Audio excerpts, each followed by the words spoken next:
وکور وران کې زیباګ ولې رستوران مې خلاص کړی دی. په دې کې به تاته د خیر سره سابه، کابلي پولاو، کباب، رکې الوچي، دال او چا خبره لوبیا، هر څه ګندنه، مولی، هر څه به پکې خرڅېږي.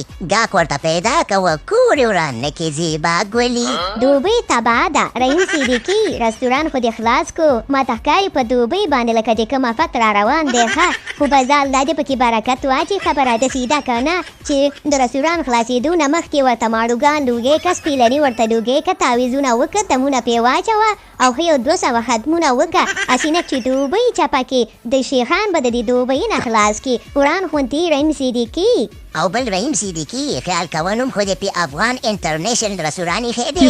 هسې نه چا خبره ګوره موږ په پاو کې ووهي. خپله خو ما ته داسې سپېره سپېره ښکاري، هسې نه چې د افغان نوم ځان سره سپېره کړي. نو خیال کوه یو بل نوم به دې پېښولو ظالمه. رستوران دې خلاص کړی نه دی او نوم دې ورته انټرنیشنل کېښودو ښه. او که نه نننه جنرال صاحب کور وران نه کې څنګه مې چې د تیمو انټرنیشنل که که نه داسې به د خیر زه دا رستوران درته انټرنیشنل کومه. څنګه چې په تیمو کې یو جوړ بوټان اخلي او یو جوړ درته په بونس کې خوشي درکوي، نو زه به هم زما په رستوران کې چې چا یو کباب اخیستو نو 2 کبابه ورته په بونس کې ورکوم مفته. ته صرف سیال کوه.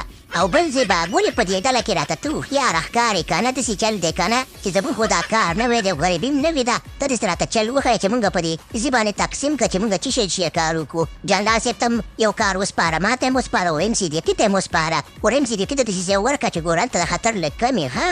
و داود شاه ځان ته ورپشه او جنرال صاحب ته به دې چلوي که نه چې دروازې په خوله کې به ودرېږي او د خلکو مشرانو ته به احترام کوي. چې د خلکو مشرانو ته احترام وکړي چې هر دفعه ډوډۍ ته راشي. او داود شاه ته به داسې کار وکړي که نه چې ته به د پلیټو کار شروع کړې، پلیټونه به راغونډې او ورته به یې وینځي. او رحیم صدیقي ته به دې چلوي چې کچن ته نه دی، کچن ته اشپزخانې ته ګوره قدم کېنږدي او ډېر به د اشپزخانې په خوا کې ګرځې راګرځې نه، دخل ته هم کېنني. هسې نه چې ګوره دخل نه پیسې ورکې شي ریبېږي بعضې وخت کې ده. سپېره انسان چې ورته کښېني نو به د خیر سره دخل هم بیا برکت نه کوي. ته به دې چلو کې چې ته به واپس نیوزیلند ته لاړ شي او د هغې ځینې به یو لینک جوړ کړي او خلکو ته به چې دا دین کېکاږي او په دې کې د خیر ځان د خوراک خوښ کړي. همدا کار دې صحیح دی. صحیح ده رحیم صدیقي. وزیباګ ولې څنګه چې خوږی داسې خوږې خبرې کې ښه دې چل دی چې بلکل زه باید د مشرانو احترام د خیر سره شروع کړم او که نه چې په دې بې احترامۍ کې خو چا خبره خلکو رانه چمړه وباسله. او داود شاه ته هم پلیټونه راغونډې خو خیال کوه ګوره چا خبره چې ته د چا پلیټ چې ډک یې غره اوچت نه کړي. او که نه ته هم داسې ګوره د خوړې نه یي چې کوم خوا د پلیټ ډک کوم خوا ته کاسه غواړئ هغې خوا ته ټوپ کې. نو په دې باندې مې لږ خیال کوه صحیح د داود شاه. یاره جنرال صاحب اوس خو راته داود شاه مه وایې که نه، اوس مې نوم هم بدل کړی دی. په ځان باندې مې چا خبره نوم ایات خان ایښی دی نو ایات خان راته وایي. داسې مه کوئ که نه جنرال صاحب.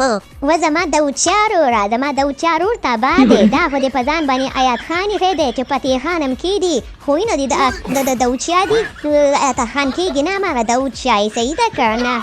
یاره زیباګ ولې خیر دی ما فکر زما ملګری دی. بس تاسو ټول ته وایم چې د خیر سره خوراک ته راشي او هر یو چې راځي به دغه ته ماته مبارکي هم راکوئ. او که نه وکور یې وران نه کې اخر د افغانانو رستوران دی نو خامخا ورته راشي. یو ځلې خو چا خبره خوراک پکې وکړي که نه د خیر سره افت مفت نه مه ویرېږي، هېڅ افت به نه راځي. د خیر سره لمونځونه مې کړي، نفلونه مې کړي دي، د افت نه به بچي بچو.